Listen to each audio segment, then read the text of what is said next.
Hi friends, ಇವತ್ತು ನಾನು ನಿಮಗೆ ಸೋರೆಕಾಯಿ ಪಲ್ಯ ಮಾಡೋದು ಹೇಗೆ ಅಂತ ತೋರಿಸ್ತೀನಿ. ಬನ್ನಿ. ಅದಕ್ಕೆ ಬೇಕಿರೋದು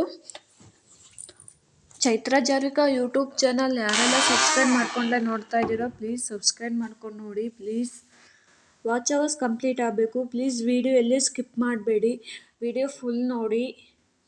ಈಗ ಸೋರೆಕಾಯಿ ಪಲ್ಯ ಮಾಡೋದು ಹೇಗೆ ಅಂತ ತೋರಿಸ್ತೀನಿ ಬನ್ನಿ. ನಾನಿಲ್ಲಿ ಸೋರೆಕಾಯಿ ತೊಗೊಂಡಿದ್ದೀನಿ. ಸೋರೆಕಾಯಿ ಚಿಕ್ಕ ಚಿಕ್ಕದಾಗಿ ಹಚ್ಕೊಂಡಿದ್ದೀನಿ ನೋಡಿ. ಕಡಲೆಬೇಳೆ ತೊಗೊಂಡಿದ್ದೀನಿ, ಸಾಸಿವೆ, ಕೊತ್ತಂಬರಿ ಸೊಪ್ಪು, ಕರಿಬೇವು, ಈರುಳ್ಳಿ, ಮೆಣಸಿನ್ಕಾಯಿ, ರಸಮ್ ಪೌಡರ್ ತೊಗೊಂಡಿದ್ದೀನಿ. ಈಗ ಬನ್ನಿ ಮಾಡೋದು ತೋರಿಸ್ತೀನಿ. ಈಗ ನಾನು ಬಾಣಲಿ ಇಟ್ಬಿಟ್ಟು ಎಣ್ಣೆ ಹಾಕಿದ್ದೀನಿ. ಎಣ್ಣೆ ಕಾಯ್ದಾದ್ಮೇಲೆ ಸಾಸಿವೆ ಹಾಕ್ಕೊತಾ ಇದ್ದೀನಿ. ಸಾಸಿವೆ ಚಿಟಪಟ ಅಂದಮೇಲೆ ಕಡಲೆಬೇಳೆ ಹಾಕ್ಕೊತಾ ಇದ್ದೀನಿ. ಮೆಣಸಿನ್ಕಾಯಿ ಹಾಕ್ಕೊತಾ ಇದ್ದೀನಿ.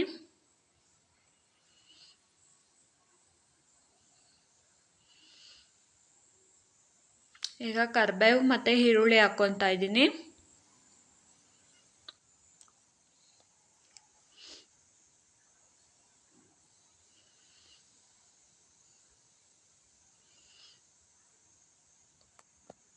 ನಾನಿಲ್ಲಿ ಸೋರೆಕಾಯಿ ಹಾಕ್ಕೊತಾ ಇದ್ದೀನಿ. ಸೋರೆಕಾಯಿ ನಾನು ಸಣ್ಣದಾಗಿ ಹಚ್ಕೊಬಿಟ್ಟು ಹಾಗೆ ತೊಳ್ಕೊಂಡಿದ್ದೀನಿ.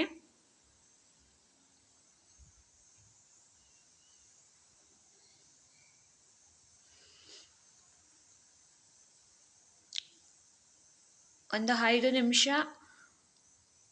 ಪ್ಲೇಟ್ ಮುಚ್ಚಿಬಿಡೋಣ.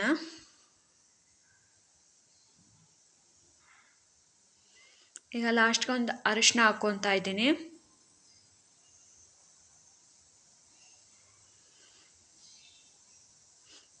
ತೆಂಗಿನಕಾಯಿ ಹಾಕ್ಕೊತಾ ಇದ್ದೀನಿ. ಕೊತ್ತಂಬರಿ ಸೊಪ್ಪು,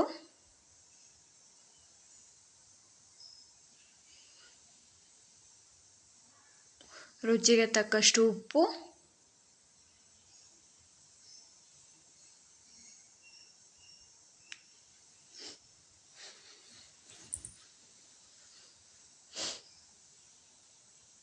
ಈಗ ಎಲ್ಲ ಮಿಕ್ಸ್ ಮಾಡ್ಕೊಂಬನ. ಈಗ ಲಾಸ್ಟ್ಗೆ ನಾನು ರಸಮ್ ಪೌಡರ್ ಹಾಕ್ಕೊತಾ ಇದ್ದೀನಿ. ಲಾಸ್ಟ್ಗೆ ಸಾಂಬಾರ್ ಪೌಡ್ರ್ ಅದು ಹಾಕ್ಕೋಬೋದು. ನಾನು ರಸಮ್ ಪೌಡ್ರ್ ಹಾಕ್ಕೊತಿದ್ದೀನಿ. ತುಂಬ ಚೆನ್ನಾಗಿದೆ. ಒಮ್ಮೆ ನೀವು ಒಂದ್ಸರಿ ಟ್ರೈ ಮಾಡಿ ನೋಡಿ. ಕಾಮೆಂಟ್ ಮಾಡಿ, ಶೇರ್ ಮಾಡಿ, ಲೈಕ್ ಕೊಡಿ.